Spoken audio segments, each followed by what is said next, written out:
উচ্চ মাধ্যমিক শিক্ষা সংসদের পক্ষ থেকে প্রত্যেক বিদ্যালয়কে সুযোগ দেওয়া হয় যাতে করে প্রতিটি উচ্চ মাধ্যমিক বিদ্যালয় তাদের বর্তমান লগইন আইডি এবং পাসওয়ার্ড ব্যবহার করে উচ্চ মাধ্যমিক পোর্টালের মাধ্যমে সংশ্লিষ্ট উচ্চ মাধ্যমিক ছাত্রছাত্রীদের একসঙ্গে এবং এক জায়গায় প্রতি বছর উচ্চ মাধ্যমিকের ফলাফল দেখা এবং ডাউনলোড করা যায়। যদিও বিষয়টি সম্পর্কে আমরা কম বেশি প্রত্যেকেই জানি, তবুও চলুন এই ছোট্ট ভিডিওটির মাধ্যমে একটু ঝালিয়ে নিই কীভাবে আমরা ছাত্রছাত্রীদের একসঙ্গে এবং এক জায়গায় উচ্চ মাধ্যমিকের ফলাফল দেখতে পারবো।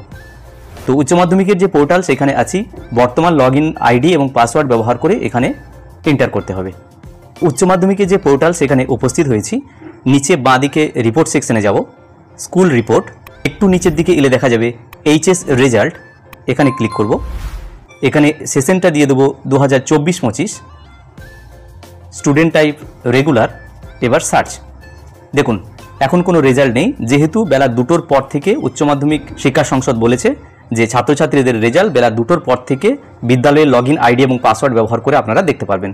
তাই এই রেজাল্ট এখনও পর্যন্ত এখানে আপলোড হয়নি। তো আগের বছর রেজাল্ট যদি দেখা যায় তাহলে কিভাবে দেখতে পাবো সেটা আমরা বুঝতে পারবো। 2023-24 দিলাম সার্চ, দেখুন এখানে কিন্তু রেজাল্ট বেরিয়ে গেছে। ঠিক এরকমভাবেই বেলা 2টোর পর যখন 2024-25 সেশন দিয়ে রেগুলার টাইপ করার পর এখানে সার্চ দেব, তখন ছাত্রছাত্রীদের রেজাল্ট অর্থাৎ ওই সংশ্লিষ্ট বিদ্যালয়ের সমস্ত উচ্চ মাধ্যমিক ছাত্রছাত্রীদের ফলাফল এক জায়গায় এবং একসঙ্গে দেখতে পাবো এবং ওই একই সঙ্গে এটা ডাউনলোডও করা যাবে। এখানে এক্সেল সিট আছে, এই এক্সেল সিটের মাধ্যমে ডাউনলোডও কিন্তু করা যাবে। যাই হোক, এই ছোট্ট ভিডিওটির মাধ্যমে বিষয়টি একটু ঝালিয়ে নেওয়ার চেষ্টা করলাম। ভিডিওটি সকলকে দেখার জন্য ধন্যবাদ। সকলে ভালো থাকুন, সুস্থ থাকুন।